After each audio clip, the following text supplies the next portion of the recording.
Olá, boa tarde. Vamos começando aqui mais um podcast. Eu sou Francisco Alves da Silva e estou com minha colega. Maria das Dores.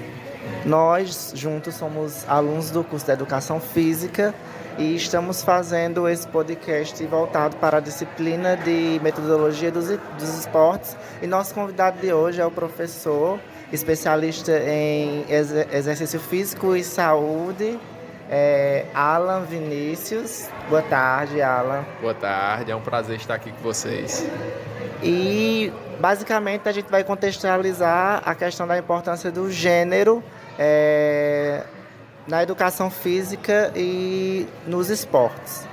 Como se sabe, essa introdução do gênero dentro da educação física nos esportes é algo que vem percorrendo durante a história, para ver toda a inclusão do sexo feminino dentro da educação física, que era considerado um sexo frágil e que elas não conseguiam ter inclusão em alguns esportes, porque socialmente a mulher era vista apenas como a dona de casa e o homem era considerado macho alfa, a pessoa que poderia suprir a casa, enquanto a mulher era aquela figura só de acompanhamento público, inclusive acompanhando seus cônjuges que eram esportistas apenas com a finalidade de acompanhar, não poderiam participar. Com o passar do tempo, historicamente, houve essa inclusão e essa quebra de barreiras, só que contextualizando a mulher em apenas duas categorias, voltado para a ginástica e a dança, exaltando a feminilidade dela e não excluindo seus traços femininos, porque, mais uma vez, sempre foi voltado para essa questão da mulher ser o sexo frágil e a questão dela ser a reprodutora. Dando sequência à fala do nosso amigo Francisco, tivemos a integração de mulheres em outras modalidades, como, por exemplo, foram e ainda são importantes para a referência do esporte. Temos Marta no futebol, temos Maria Lenk na natação, temos Hortência no vôlei. Foram e ainda são mulheres muito importantes para a integração de gênero no mesmo e no esporte. Agora vamos fazer alguns questionamentos em volta do tema abordado para o professor Alan Vinícius. Qual é a importância da reflexão sobre gênero no contexto esportivo? Bom, a reflexão de gênero no contexto esportivo é muito importante, porque permite reconhecer e abordar questões de desigualdade, discriminação e exclusão.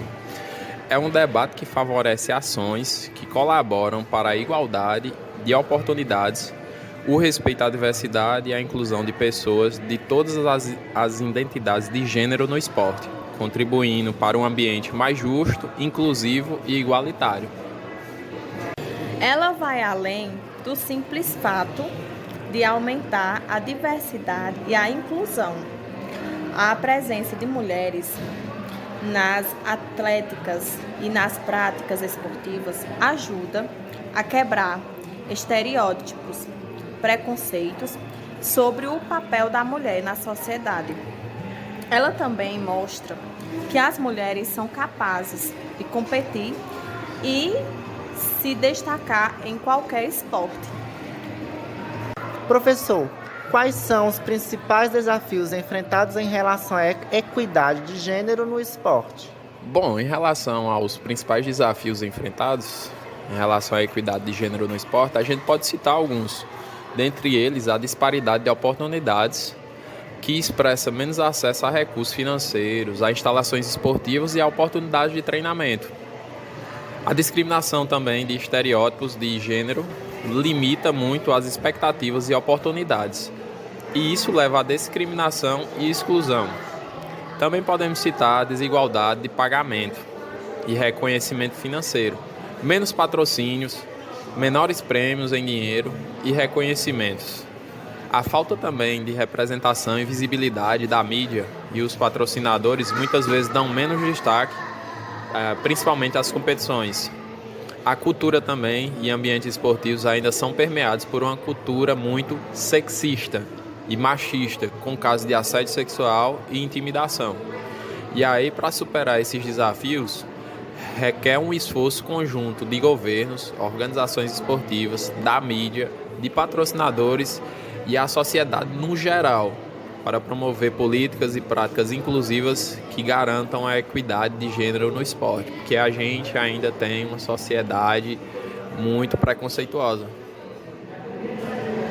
É muito pertinente essa sua fala, professor, e porque fica muito claro essa questão de desigualdade de gênero e como ainda, por exemplo, no nosso país, essa imagem sexista, essa questão de assédio fica bastante claro e evidente e como é desigual. Questão de patrocinadores para competidores masculinos e a falta, muitas vezes, ou de completamente patrocinadores para o apoio dessas competidoras femininas. E é triste, porque o esporte deveria abraçar de forma igual e não desigual. Professor, aqui vai mais uma pergunta. Quais são os principais desafios enfrentados em relação à equidade de gênero no esporte? Professor, aqui vai mais uma pergunta. Como as instituições esportivas podem contribuir para promover a igualdade de oportunidades entre os gêneros? Bom, no meu ponto de vista, as instituições esportivas podem contribuir para promover a igualdade de oportunidades entre os gêneros de várias maneiras, como, por exemplo, podemos citar a implementação de políticas inclusivas, o investimento em recursos e infraestrutura, promoção da igualdade salarial e de premiações, desenvolvimento de programas de sensibilização e educação, aumento da visibilidade e representação e também a criação de ambientes seguros e inclusivos. As instituições podem contribuir para promover a igualdade de oportunidades entre os gêneros de diversas maneiras. Algumas medidas incluem a implementação de políticas de igualdade salarial e criação de programas de mentoria e desenvolvimento profissional para mulheres, a promoção de um ambiente de trabalho inclusivo e livre de preconceitos, além de incentivar a participação equitativa em todos os níveis hierárquicos da organização. Também é importante oferecer benefícios que apoiem a conciliação entre trabalho e vida pessoal, como licença parental remunerada e flexibilidade de horários. Ao adotar essas práticas, as instituições podem contribuir significativamente para a promoção da igualdade de gêneros. É bastante pertinente essa sua ressalva, colega Maria. E vamos dar continuidade com o professor, né, professor Alan? Professor Alan Vinícius, para finalizar aqui nossos questionamentos, quais medidas podem ser adotadas para combater o preconceito e a discriminação de gênero no ambiente esportivo? Dentro do ambiente esportivo, para combater o preconceito e a discriminação de gênero, podem ser adotadas algumas medidas em relação às equipes e clubes esportivos, como o estímulo à educação e a conscientização de todos que compõem a equipe esportiva, a criação e implementação de políticas antidiscriminatórias dentro dos clubes e dentro das ligas esportivas e as federações também esportivas que delimitam regras e tudo mais para o meio esportivo, a promoção de treinamento sobre diversidade e inclusão, criação de ambientes seguros e uma rede de apoio aos atletas que sofrem com preconceitos. Ao implementar essas medidas, podemos criar um ambiente esportivo mais inclusivo, respeitoso, equitativo, onde todos os atletas se sintam valorizados e capazes de alcançar o seu pleno potencial, independente do gênero. Bom, esse foi nosso podcast, estamos finalizando ele com toda essa reflexão sobre igualdade de gênero, inclusão e todo esse universo esportivo. E agradecemos a presença e a contribuição do professor Alan Vinícius. E é isso. Eu quero agradecer também a oportunidade que vocês me deram de vir aqui e contribuir um pouco com o conhecimento para vocês e espero que vocês possam levar essa temática mais para frente e futuros debates possam vir a contribuir dentro dessa discussão.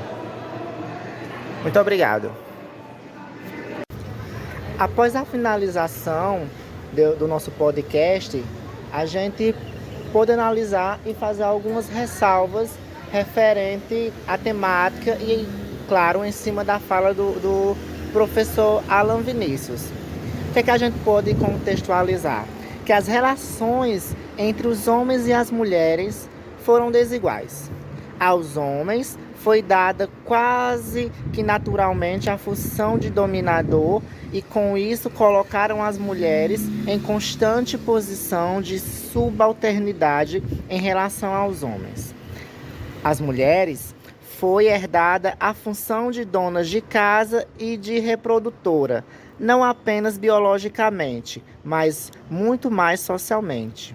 A partir da função de geradora, tanto fragilidade e fraqueza quanto doçura e beleza foram sendo incorporadas socialmente ao corpo das mulheres, como justificativa para a pouca inserção social que lhe foi herdada. Enquanto os homens dominavam o espaço público, social e esportivo, as mulheres se mantinham em práticas mais intimistas, em suas casas e com pouco convívio social, ou como acompanhantes de seus maridos nos espaços esportivos.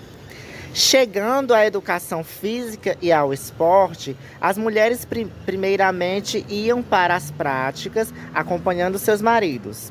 Mais tarde, alguns desses esportes foram sendo legitimados para a prática das mulheres, pois eles não exigiam contato, não representavam danos para o corpo feminino, nem para a sua função de mãe geradora. Sua inserção nas modalidades esportivas foi correndo durante os anos em modalidades com caráter mais artístico, como foi falado no início do podcast, voltado para as ginásticas e as danças. Após romper barreiras e lutarem pelo seu espaço em esportes que anteriormente eram espaços de macho, como o futebol e as lutas, as mulheres vivem com uma maior liberdade nas práticas e têm na sua presença legitimada pela sociedade, não apenas nos esportes, mas no campo profissional e social. A escola, que ajuda na construção e manutenção do gênero a partir das aulas de educação física, é capaz de espelhar as mudanças que ocorrem e estão ocorrendo na sociedade. E também os alunos vivenciam estas mudanças, transpondo limites e escrevendo histórias. Passando agora um pouco a fala para a minha colega Maria das Dores. A palavra gênero foi utilizada durante a história, tendo vários significados, até chegar a definições que se tem hoje, séculos passaram e muitos estudos foram realizados, o que mostra que até o significado das palavras é o histórico, que necessita de mudanças na sociedade e sofre, portanto, influências culturais. E concluindo que, na escola, os alunos possuem a oportunidade de se interagirem e de realizar experiências corporais nas aulas de educação física de forma mútua. Da mesma maneira que na sociedade há papéis que são considerados como exclusivos masculinos e outros exclusivos femininos. Na escola e, portanto, na educação física não pode ser diferente, já que o sistema educacional é representação da sociedade. Porém, precisa haver uma adaptação e uma reeducação para que não haja essa exclusão e que possa haver um abrir de olhar para essa questão de gênero e da importância, e que cada um tem seu papel, seu espaço e sua importância enquanto sociedade, enquanto modalidade e enquanto profissionais da área da educação física.